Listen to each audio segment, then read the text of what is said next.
so much for joining Stuff this morning. Happy New Year, good to be with you, Luke. And you.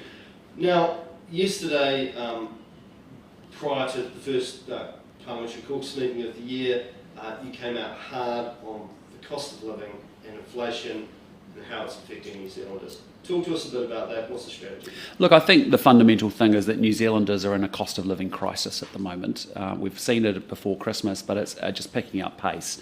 Fundamentally, wage growth is only going up half as much as what the cost of other stuff is. You know, the cost of living is going up twice as fast as wage growth. And as a result, despite how hard people work, they're getting left behind. And our focus is very clearly to say we think the government can be doing things to actually try and alleviate that situation. And what are the key things? Well, one of the big things is that this government has really been playing with just two big economic levers, fundamentally. One is a 68% increase in government spending. And the problem with that is that you've got all that public money flowing into, squeezing out the private sector, but you're in a constrained economy. You've got labour shortages, you've got borders closed, you've got supply chain challenges. It's a fully, constrained economy. And as a result, that's pushing up prices. That's leading to inflation. And that's going to upset the second tool that the government has, which has been it's using historically low interest rates. And so between increased government spending and low interest rates, that's really what's the story of the New Zealand economy over the last few years. And the problem is that recipe is going to lead to rising inflation and ultimately rising interest rates. And so that's the big challenge and the warning we're trying to get to the government now to say, look, if you're a Kiwi across this country now, you're noticing the prices of goods and services going up at supermarkets. At the pump, we saw $3 fuel yesterday, for example. The government needs to be waking up, coming in here every day and actually thinking about the things that it can control and the things that it can do. And one of them is get a grip on government spending. Start to think about the areas where you need to be moving money from things that aren't working to things that are working. We're saying keep spending the money, but right here, right now, start making the adjustments, because if you don't do it now, in 6 months, 12 months, 18 months, it's only going to get worse. Now, the government's rejoinder to that is that this is an international problem. They point to the inflation rate in the US, UK. Australia's lower, I think it's 3.5%. Yeah. And say, well, basically New Zealand's a price taker, it's washed up on our shores. Do you accept that? Well, what I'd say to you is there's two components to inflation. There's the international component, by the way we trade products and services around the world, and there's a domestic internal component. We're at just under 6%, 5.9% in total inflation. Australia's at 3.5%. We've been the second highest spending economy in terms of COVID support, and we're now the second highest, really after America in terms of inflation as well. And so we're saying there are things within the domestic component part that the government could really be doing. And in fact, in the last quarter, the New Zealand domestic component was bigger than the international piece. So the Prime Minister and Grant Robertson will say, look, sorry, nothing to see here. It's all to do with international, supply chain challenges and pressures, and it's a global phenomenon. It's not true. There are things that are well within their circle of control, like government spending, they should be thinking about. Top 3 areas of government spending that should be getting a hard look? Well, look, I think, we're just, making commitments, and there's a lot of work, and teams get organised, and millions of dollars starts getting spent on, say, a light rail project. It's coming in at $15 billion. It's the wrong project in the wrong place with very poor return. Could blow out to $24 billion. We've spent $500 million now on healthcare reforms, largely in consultants and management consultant fees. And the same things happen on Three Waters. And so I just think there's a chance to take stock and say, righto, actually, where is the money going? Is it going to the right places? We should be more prudent now so we don't have to make uglier decisions later. Now, you're talking about constraints in the economy, and one of the things that struck me was when the Prime Minister tabled her statement to Parliament, which is 10,000 odd words about all the stuff that the government thinks it's going to do this year. Yep. One area that barely rated to mention 2 paragraphs was immigration. Mm-hmm. With the border likely to be opening later this year, ever since slightly before COVID, but particularly since COVID, the government said, well, it's a chance to rebalance our immigration settings. There was a feeling that there was too much immigration, and a lot of it was supposedly low value, however that's kind of defined. Talk to me a bit about that. Is that, for such an important constraint on the economy, is that acceptable? No, I don't think it is acceptable. I think, essentially there's two components that we've got to do. The first is really around immigration settings. And the reality is, out there in the world, there is a massive war for global talent. And so if you think about teachers, doctors, nurses, IT workers, dairy workers, veterinarians, croppers, Doesn't matter which sector you go up and down this country, we have massive labour shortages. And we need to be able to attract the best, but in order to do that, we need to be the best. And our immigration settings have been very discouraging for people. In fact, some of that talent now is just not even interested in coming to New Zealand. You've seen that with even the harvest collection. Harvest happens every time at the end of February. We put an application out to be able to bring in an international workforce that travels the world, that operates specialised equipment to do harvests in different countries. We had 200 finally in early December, 200 spots I think were opened up. We had about 190 people internationally express an interest. By the time the government, 6 weeks later, approved some slots in MIQ and started to get the immigration visas sorted, that had dribbled away to less than 40 people had an expression of interest. The consequence being the workers aren't here, the harvest won't get collected, fundamentally prices will go up, we'll have supply shortages. So you've got to be able to be the best in order to attract the best. And to be honest, since the settings have been changed, the talent around the world is going to Australia and Canada, and those countries are open for business. You even have immigration agents here in New Zealand pushing immigrants into Australia and New Zealand from New Zealand. You've heard that personally? Yeah, from into Australia and Canada, because it's just been so clogged up and blocked up, and we've got such a big pipeline of applicants to work our way through. So one is we need to revisit our immigration settings so that when we get the immigrants here with the skills we need, they'll actually help us grow the whole pie of this economy. But the second challenge I'd put to the government, as I tried to yesterday, is say not only just do we have a cost of living crisis, we have a dependency crisis. So how in a moment of low-level unemployment, record lows, but low 3%ers, do we still end up with 90,000 people extra on a main benefit here in New Zealand? How do we end up with another 50,000 people on a job seeker benefit for longer than a year? So yes, we need to buy good talent into New Zealand, but we also need to build talent. And if you can't move people from welfare into work today, when we've got an economy that's actually got low unemployment, when will you be able to do it? And so there's a real need for us to get really specific now on how we get people transitioning from welfare into work. It's interesting, so when you were talking about in your speech yesterday, there was a lot of scoffing from the Labour front bench, I think a couple of cries of beneficiary bashing.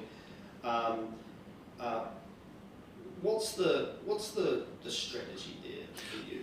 Well, it's because I genuinely care very deeply about the vulnerable and those that are doing it tough that end up in welfare and on a benefit in New Zealand. And my frustration with the government is I don't think they do care. I actually think they write off and consign a whole bunch of New Zealanders to welfare. Welfare, let's be honest, is slightly better than poverty and subsistence, but it's not somewhere you want to spend the rest of your life. We know the best pathway is to get people from welfare into work. That's how you get dignity, that's how you master skills, that's how you build a life of independence. And that's a better pathway for people than just writing them off and saying, I'm sorry, there's no jobs for you out there, of which there's lots of work out there. In New Zealand, you see it now, vacancies, job shortages everywhere. And so that's the effort that we've got to make, is make sure those people are work ready if they're long-term beneficiaries. But we care deeply. It's because we care about them, and we know that's a much better pathway as one of independence rather than dependence upon the state. And my personal view is I just don't think the government does. I think they just write off a whole bunch of people when we have big expectations of them that they can lift up, rise up with the right level of government support, help to get them from welfare into work. If you can't do it now with 3% unemployment and an economy that's constrained with massive labour shortages, that's the greatest opportunity to be able to get people out of welfare dependency into an independent life of work. One of the things that struck me about your speech yesterday, was that I think there's a sense in which we're starting to see what Christopher Luxon, National Party leader, looks like. There's clearly a big part of your job in the early part of this year is rebuilding the party, making it electable and an attractive prospect for Middle New Zealand. Obviously, you started talking about dependency yesterday. There was a bit of mention of charter schools yesterday as well. Can you just give us the main planks you're going to be focusing on to make National back into a party of Middle New Zealand? Yeah, well, my central thesis is pretty simple. I'm a person that's come from outside politics to politics. I've come because I believe in New Zealand. I think it's a fantastic place. I've lived all around the world. We have the best country on planet Earth, but I want it realising its maximum potential. And that fundamentally, the difference I believe is, having watched this government, is it's all about spin and PR, and it's not about delivery. And you can go through healthcare, you can go through education, you can start to look at the economy, you can look at child poverty, you can look at mental health, you can pick a whole bunch of issues, and the government's not actually delivering. It talks about a lot of stuff, but it actually doesn't do stuff. And as someone who's used to doing things, I look at those challenges and go, well, simple thing, rapid antigen tests. Why haven't we just approved the 60 suppliers that are already approved in Australia here in New Zealand? That would give us huge access to supply. We could wake up tomorrow and go do that, pass that, get that done, get that sorted tomorrow. So I'm coming into this job because I'm frustrated that we're not actually getting things done for the New Zealand people. What they want is to help us make their life a little less expensive, a little bit more convenient, and to make sure the country stays united. And so, that's really what I think my job is here, and that's why I've come into this world to do it. So that's why I get frustrated when I see, the fact I care deeply about beneficiaries, and I know the right pathway for them is to be able to get them to rise up and to get into a life of independence. So let's go spend some money and some time to be able to help them do that. I care deeply about mental health. It's not a party political agenda. It's actually a New Zealand-wide agenda. But at the moment, we're spending money, and we've got a 40% increase in access to services. It takes in terms of wait lists. So you can go through a number of things, and the Prime Minister may say it's so, but actually just saying it doesn't mean it's actually happening for people for real on the ground. And so that's the difference. Is I want to be able to demonstrate that we can actually get things done, because that's what we're here to do, right? Well, one of the you talk about the difference between I guess planning and reality. One thing I just want to quickly touch on before we go is we've had a lot of stories about this over some of the new credit consumer finance laws. Ostensibly a law designed to make things more difficult for loan sharks. Yeah. That is basically caught up middle New Zealand in a decades old the bank running all over people's spending rather than looking at income assets and traditionally. What should the government be? How much of a problem is it for a start? And what should the government be doing about that? Yeah, so what's happened here is, yes, the intention of that legislation was to, cut down on pay loan sharks, and basically, people who are being predatory lenders, basically, and abusing people with poor practices. That was the intent of the legislation. What happens is after legislation's passed, the government goes off and writes regulations. And those regulations were very poorly worded and poorly drafted. And as a consequence, banks got put into that, mainstream banks that are regulated well by the Reserve Bank of New Zealand, and as a result, those lending criteria have been really, really tough. So people who are being, who might be pregnant, who are going to see a therapist, who have got their Netflix account, their coffee, they're actually tens of thousands of people have had their applications and their access to capital or mortgages frozen as a consequence. There's a credit crunch going on. So that's a very simple fix. And what I'd say to you is the government's wanting to do a review. It'll be led by Minister Clark, hopefully by the end of April. It's too long, too slow, and fundamentally the review is going to be done by the same people that drafted the poorly worded regulations anyway. So what I've done is just ask Nicola Willis and Andrew Bailey to actually go back and actually look at it and see whether we can deliver a fix quicker, and think about how we might go about doing that. What we have to do is fundamentally be able to probably exempt banks, that have actually been, in their criteria for so that they can get mortgages out the door to people that really want it. So you reckon basically mainline banks should just be... Yeah, I want Nicola and Andrew to give that some thought, but I want it done quickly, so that we can actually come back with a proposal to say, hey, listen, why don't we just do this? Because waiting to April's too slow. That's months away, and actually getting the same people that drafted poor regulations from the government is not the right answer. Let's think about a quicker way to cut through and actually unblock it and get people being able to get their mortgage applications and their finance in place. And lastly, first question time of the year today. You looking forward to it? Yeah. I mean, obviously Parliament's new to me still. I've come from outside. I'm not a career politician who's been in that place for a long period of time. So I really enjoy it, and I'm really curious, and I want to keep getting better at it, and how you go about it, and it's all very intriguing to me. So no, I really enjoy it. Looking forward to it.